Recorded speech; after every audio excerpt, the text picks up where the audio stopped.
Hi, I'm Rashonda Cade. This is Reading with Rashonda. We are reading Running a Thousand Miles for Freedom by William and Ellen Craft, and we are starting part 2 today. So this is part 2, video 1. At the end of part 1, they had just made it to freedom, and Ellen, who had been pretending to be sick the whole time, actually fell ill from all of the stress and exhaustion of their escape. Let's dive in.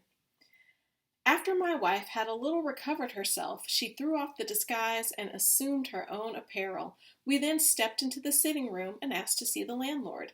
The man came in, but he seemed thunderstruck on finding a fugitive slave and his wife instead of a young cotton planter and his nigger.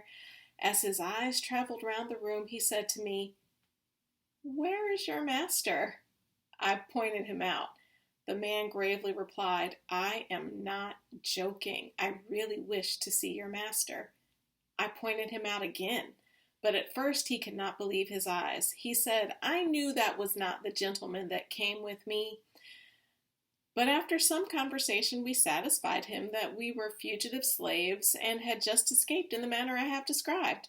We asked him if he thought it would be safe for us to stop in Philadelphia. He said he thought not, but he would call in some persons who knew more about the laws than himself. He then went out and kindly brought in several of the leading abolitionists of the city, who gave us a most hearty and friendly welcome amongst them. As it was in December, and also as we had just left a very warm climate, they advised us not to go to Canada as we had intended, but to settle at Boston in the United States.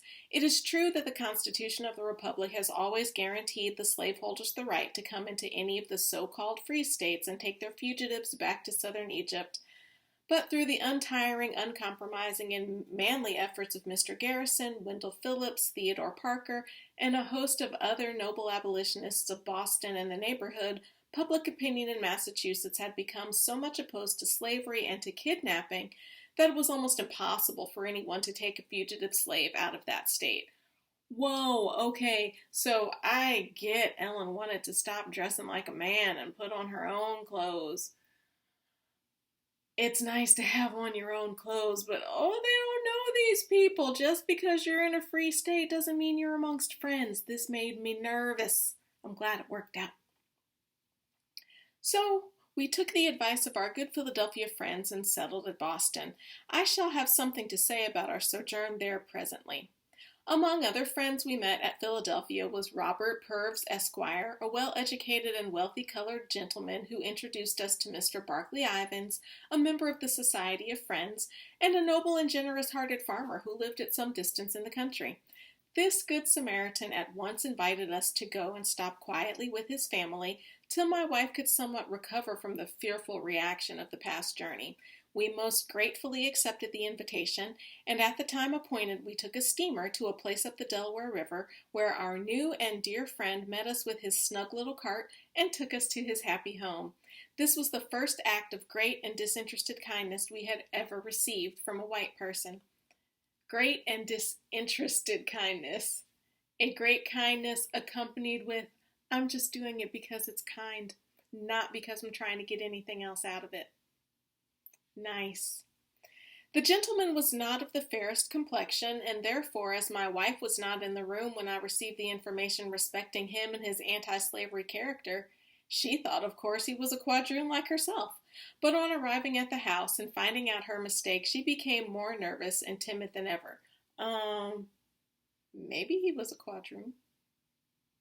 It is entirely conceivable, one, that he was a quadroon. A quadroon is a person who is considered to be 1/4 black. It's entirely conceivable, two, that he was a quadroon who was passing as white. It is also entirely conceivable that he was a white person who was also a quadroon and never knew that that was his ancestry and wasn't trying to pretend anything. A lot of things could be true in this scenario. Let's keep reading. As the cart came into the yard, the dear good old lady and her 3 charming and affectionate daughters all came to the door to meet us. We got out, and the gentleman said, "Go in and make yourselves at home. I will see after the baggage."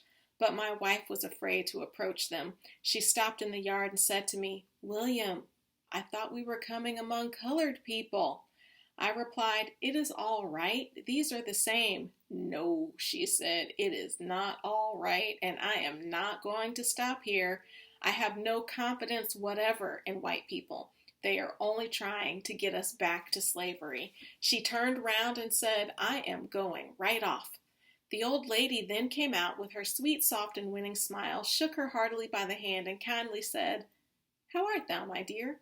We are all very glad to see thee and thy husband. Come in to the fire. I dare say thou art cold and hungry after thy journey."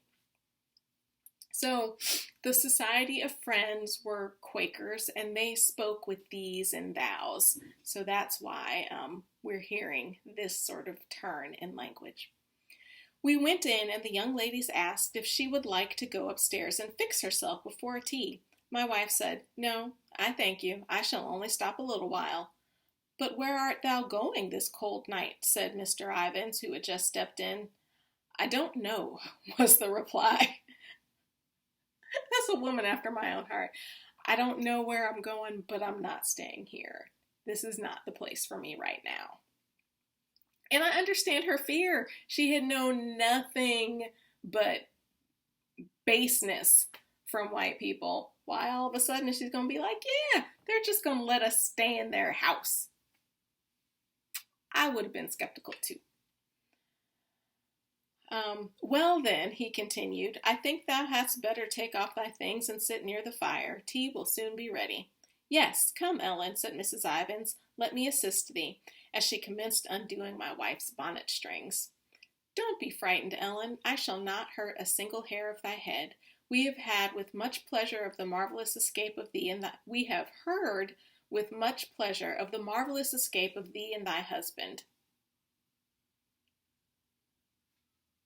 Just got a text. It's taking up my whole screen. Sorry about that. "We have heard with much pleasure of the marvelous escape of thee and thy husband, and deeply sympathize with thee in all that thou hast undergone.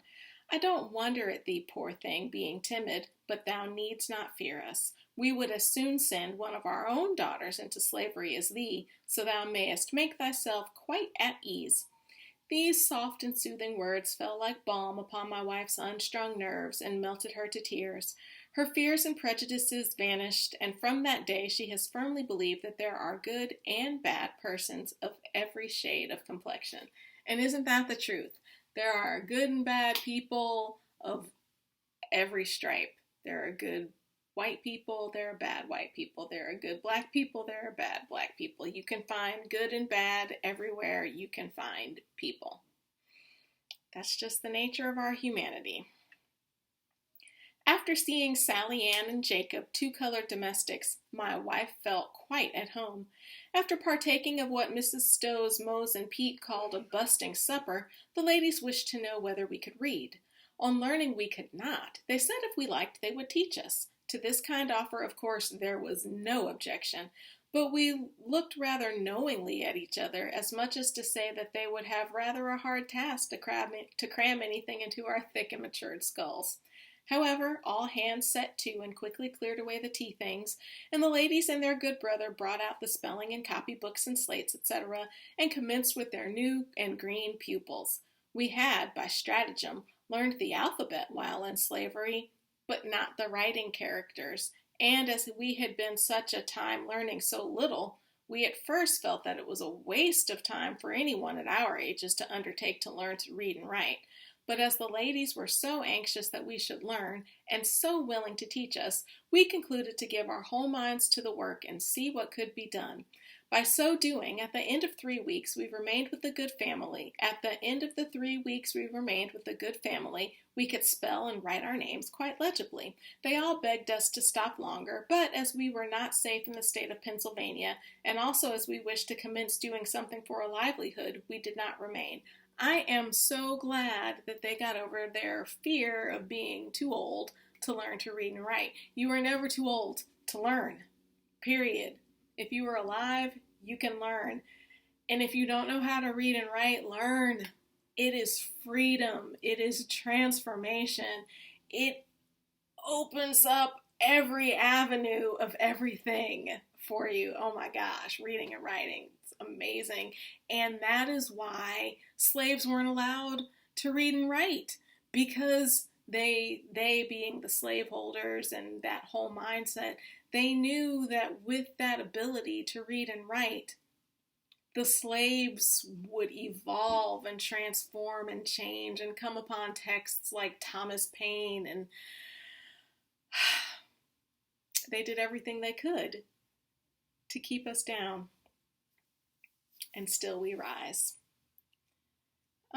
You know what? I'm just going to stop here. And that's it for today. We are reading Running 1,000 Miles for Freedom by William and Ellen Craft. This is Reading with Rashonda. I'm Rashonda Cade.